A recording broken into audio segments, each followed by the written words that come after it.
ছয় আনা হিস্যার যে বাড়িটা সেই জমিদার বাড়িটি ইতিমধ্যেই ধ্বংস হয়ে গেছে, আর 10 আনা হিস্যার যে বাড়িটি সেই বাড়িটি বর্তমানে এখানে তার কিছু অংশ রয়েছে। দর্শক, আমরা আছি ঝালকাঠি সদর উপজেলার কীর্তিপাশা জমিদার বাড়িতে।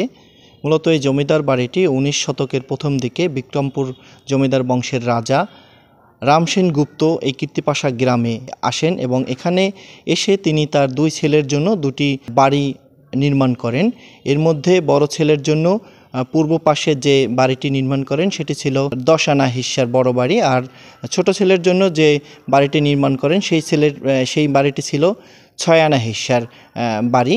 মূলত 6 আনা হিস্যার যে বাড়িটা সেই জমিদার বাড়িটি ইতিমধ্যেই ধ্বংস হয়ে গেছে, আর 10 আনা হিস্যার যে বাড়িটি সেই বাড়িটি বর্তমানে এখানে তার কিছু অংশ রয়েছে। অযত্নে অবহেলায় এই জমিদার বাড়িটি পড়ে আছে এবং তার পাশেই উচ্চ ভবনগুলো আছে যেগুলো তাদেরই জমি। আমি যতটুকু জানতে পারলাম জমি দেয়া এবং নার্সিং কলেজ আছে, বালিকা বিদ্যালয় আছে, কিন্তু ওনার যে মূল ফটকটুকু এটুকু প্রায় ধ্বংস অবশেষে পরিণত হয়েছে। যদি এটা রক্ষণাবেক্ষণ করা যায় তাহলে আরও ভালো থাকবে, এটা দর্শনীয় স্থান হিসাবে এটা ইতিহাসে জায়গা করে নেবে। এই জমিদার বাড়িটা আসলে অনেক পুরানো এবং এটা অনেক ঐতিহ্যবাহী। এখানে অনেক দূর দূর থেকে লোকজন ঘুরতে আসে, কিন্তু আসলে ঘুরতে আসার সময় রাস্তাঘাটের একটা খুবই খারাপ অবস্থা, আর এখানে থাকার জন্য কোনো ভালো জায়গা নেই, সেজন্য মানুষ এসে ঘুরিয়া চলে যায়।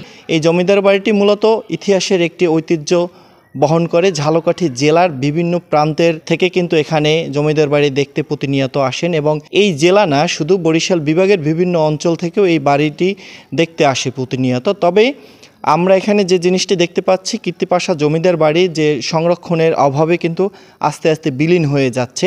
এই ঐতিহ্যবাহী এই বাড়িটি কিন্তু সংরক্ষণের দাবি করছে স্থানীয় যারা রয়েছেন, এবং পর্যটক যারা বিভিন্ন স্থান থেকে এখানে আসছেন তারাও কিন্তু এই বাড়িটি সংরক্ষণ করার দাবি জানিয়েছেন। এই বাড়িটি মূলত ঘুরে অনেক কিছু দেখার রয়েছে, এবং প্রাচীন যুগেও যে সুন্দর নির্মল শিল্পী দিয়ে এখানে কিন্তু বিভিন্ন স্থাপন করা হয়েছে যেগুলো দর্শনার্থীদের কিন্তু নজর কাড়ে। আমরা বিভিন্ন পর্যটকদের সাথে কথা বলেছি, তারা এই বাড়িটি সংস্কার করে প্রত্নতত্ত্ব অধিদপ্তরের মাধ্যমে এই বাড়িটি সংরক্ষণের দাবি জানিয়েছেন তারা। নূতন তো আর সম্ভব না, এটা সংস্কার করুক সরকারের কাছে, এতটুকুই আমাদের অনুরোধ। এটা একটু সংস্কার করুক, লোকজন আসুক, দেখাশোনা করুক। এটা একটা বর্তমান যে পরিস্থিতি তাতে এটা একটা পর্যটক কেন্দ্র হিসাবে হইতে আছে, কিন্তু আদৌ তার পরিচর্যা হইতে আছে না।